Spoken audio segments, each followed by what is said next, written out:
Hi, name is Caleb Borton. This is week 10 of medieval barbarian history. Catlos describes barbarians in several ways. His first example is simply by last names.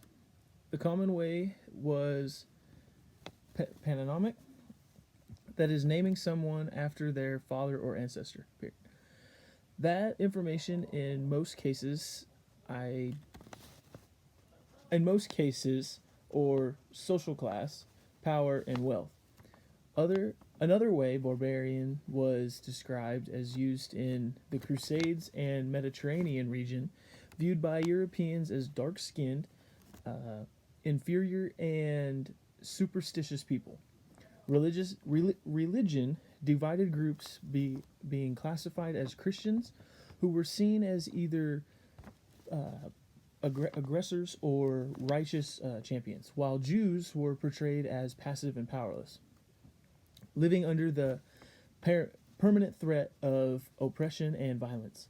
Catlos notes that others see the era as one of the Enlightenment in which Christians, Muslims, and Jews strove to construct a rational world of peace and harmony, only to be frustrated by religious ideology and the church or Islamic fundamentalist. It is interesting in the accounts provided that most groups considered the enemy of their battles or conquest to be inferior. That is something that we are quite good at doing yet in today's time. In later years, 1050 to 1200, as the Holy Wars and Crusades moved west to east across the Mediterranean, a few individuals exercised great power in religiously and ethnically diverse societies. Whether Christian, Muslim, or Berber, the conqueror views the conquered as inferior race. As Rigo raided across the Iberian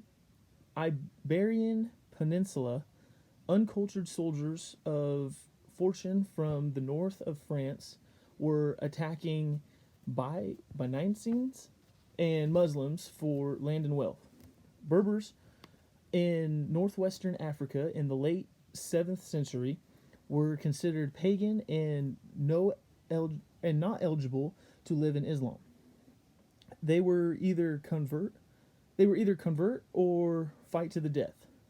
Habus ruled Granada, a city with several distinct ethnic and religious factions, by planning the factions one against another, so no one would become too powerful. The biggest threat to his power were the Berbers and the Arabs. Arabs viewed the Berbers as near barbarians. Distinctions made throughout the examples provided by Catlos are based many diverse criteria: religion, last names, ethnic background, region of residence, and political standings. Their purpose appears to justify the social status, conquest, or ruling of another group.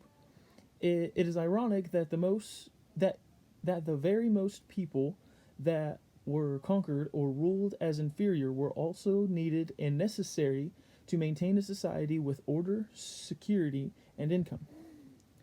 The major weaknesses of Catlos' argument that we cannot blame religion for violence of the past is the number of examples that crusades and wars were fought between groups of differing religious beliefs, understanding that possibly the underlying reason was wealth or power. It is still conflict between different religions.